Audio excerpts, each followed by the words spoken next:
Shedeur Sanders to the NFL. What better combination would there be than Deion getting to coach with his son in the same place?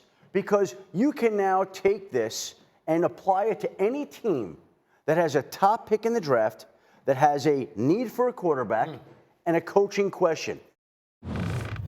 So, look, I've known Shefty for 20 years, and I call myself the Shefty Whisperer sometimes. He usually does not engage in that sort of stuff, right? I mean, as you know, guys, you guys don't like to engage in that stuff. So if he's willing to go there, it's because he's hearing that this is a real, to me, he's hearing from places I don't know. I'm not reporting this, but my feeling is he is getting the sense that that is a real possibility. I mean, it's out there, right? And I mean, Deion has actually talked publicly about trying to dictate where Shedeur ends up, which is pretty tricky when you're talking about the NFL draft. But he should do it. I mean, it's a different conversation, but he should do it. But to the extent that you can. But I think only Archie Manning has pulled it off, right? Like in terms of where Eli ended up. But the idea of Deion as a coach is what I think is intriguing, right? Like, I don't have a sense yet of how the NFL in general feels about Deion as a head coach prospect in the NFL. That said, it only takes one team, right? Like if he's the apple of someone's eye, then all of a sudden this becomes a realistic possibility. You have to admire what he's done. I mean, teams are always looking to hire program builders, and he has been that at the college level in two different spots. So it's possible, and if that happens and it's a team with a high enough pick, you could see this. But it's certainly going to be a lot of fun to track this over the next few months. It's going to give us a lot to talk about. Look, Deion alone brings to the party so many things that no one else can, just based on who he is and how long he has been that. He is one of the most famous and beloved and revered and admired players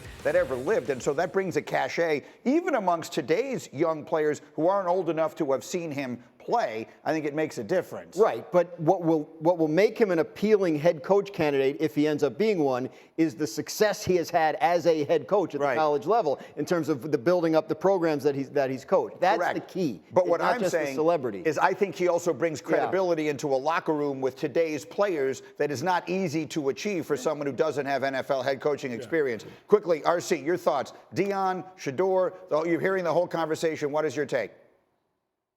Well, Dak messed up my theory that I had way back in the offseason where I said that Shedeur Sanders would get drafted by the Dallas Cowboys, who may pick high enough to get him. And I thought that Deion Sanders would be the head coach. It just seemed to fit for me. Jerry wants to sell tickets. Jerry wants to make big news, and that would have been big news along with getting an accomplished college football head coach and a very good football player at the quarterback position, who I think will be drafted first for the quarterbacks that are coming out of college this year. But I don't necessarily know what the feeling is about Deion in the NFL. And I don't know if teams are going to want him to be separate of his son, or if they would look at them as a package deal. But this is why Matt Rule got an opportunity in Carolina, because of what he had done at Temple, because of what he had done at Baylor. And Deion Sanders has shown you that he can take an organization or a university from nothing to something. Remember, 2 years ago, this Colorado team won one game. They're 7-2 now. Oh, he's getting it done. Of that, there is no question. And again, he brings all of his being primetime to the NFL. Mike T, you and I talked about that pair going to Dallas as well. Let's just make it clear.